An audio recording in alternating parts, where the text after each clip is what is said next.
इंसान का करने वाला कार्य कौन सा है? सारा दिन दौलत के लिए, रुपए पैसे के लिए मारो मार करता फिरता है। क्या यही है इंसान का काम? क्या यही इंसानी फर्ज है, कर्तव्य है? हमारे धर्मों में बताया है, दिन रात इंसान काम धंधे में उलझा हुआ है। दिन रात इंसान माया माया पुकारता रहता है। माना कि जीने के लिए दौलत जरूरी है, पर दौलत के लिए जीना कोई जिंदगी नहीं है। जीने के लिए कमाओ, पर कमाने के लिए अगर जीने लग गए तो कोल्हू वाले बैल जैसी हालत होगी। पहले उसे कोल्हू पे जोते हैं, आखिर में नहीं सही चलता तो दोनों आंखों के साइड में पट्टी सी बांध देते हैं कि सीधा देख, सीधा चल। वो और तरफ देखता ही नहीं, देखने ही नहीं देते उसे। घूमता रहता है, लाठियां खाता रहता है और आखिर में मर जाता है। बुरा हाल होता है, सारा दिन चलना पड़ता है, सारा टाइम चलना पड़ता है। तो भाई दिन रात खप खप के मरना, कभी दौलत के लिए जी रहा है, कभी मर रहा है, कभी टेंशन है, चिंता परेशानी है, तो कभी थोड़ी टेंशन फ्री हो गया। जिंदगी मौत का ये खेल सारी उम्र चलता रहता है। समय सीमा कम हो जाती है, आदमी जल्दी गुजर जाता है, क्योंकि श्वास जितने तेजी से चलते हैं, कुल श्वासों में से उतनी जल्दी खत्म हो जाते हैं। तो गम चिंता परेशानी में, डर भय में श्वास तेजी से चलती ही नेचुरली।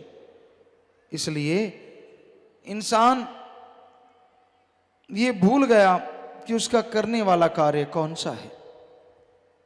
संत सत्संग लगाते हैं, जीवों को समझाते हैं कि आओ सुनो, सत्संग सुनो और सुन के अमल करो। तेरा करने वाला कार्य प्रभु का नाम है, अल्लाह मालिक की भक्ति इबादत है। जितना दिलो दिमाग से मालिक का नाम जपेगा, जितना तड़फ से व्याकुलता से मालिक को बुलाएगा, वो जरूर चला आएगा, वो जरूर रहमो करम बरसाएगा। पर इंसान और चीजों के लिए व्याकुल हो जाता है। काम वासना, क्रोध, लोभ, मोह, अहंकार, मन, माया, इनके लिए तो इंसान को व्याकुल होते देखा है। पर अल्लाह वाहिगुरु गॉड खुदा रब के लिए कोई कोई होता है जो व्याकुल होता है, और जो होता है वो मालिक को पा भी जाता है।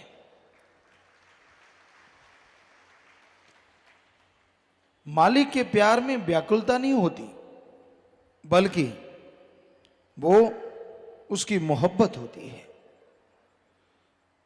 दुनियादारी में आप व्याकुल हो जाते हैं, किसी चीज को पाने के लिए परेशान हो जाते हैं, तड़फ जाते हैं, और वो सामान भी नहीं मिलता तो आप और तड़फते रहते हैं, बेचैनी और बढ़ जाती है। पर मालिक की याद में उसको पाने के लिए अगर तड़फना है, वो भी एक ऐसी याद बन जाती है जो बार बार याद करने से मजा देती रहती है, आनंद देती रहती है। क्योंकि मालिक की याद में अगर तड़फ के दो आंसू भी बहा दिए तो वो आपके पाप कर्मों को धो डालते हैं। पर उसकी याद में वैराग्य आना, ये भी भागों की बात है। उसकी याद में वैराग्य बड़ा ही मुश्किल से आता है, क्योंकि आदमी के ध्यान और जगहों पे उलझे हुए हैं, और जगहों पे फंसा हुआ है। तो अपने विचारों को एकाग्र करो, विचारों को कंट्रोल करो और सुमरन भक्ति इबादत करो। सुमरन करते हुए अगर विचार एकाग्र है तो मालिक की दया में रहमत के लायक जल्दी बनोगे।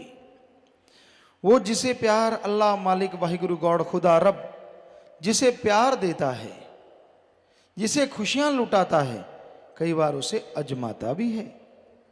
बस अजमाने से शोर मचा के टेंशन लेके अगर भाग गया तो खाली रह गया, और अगर दृढ़ विश्वास रखा नहीं तो यकीनन उसकी झोली में मालिक की दया में रहमत जरूर पड़ती है। देश और दुनिया की तमाम बड़ी खबरों से जुड़े रहने के लिए लाइक करें, सब्सक्राइब करें यूट्यूब पर सच को हिंदी चैनल और बेल आइकन दबाकर पाएं लेटेस्ट अपडेट सबसे पहले।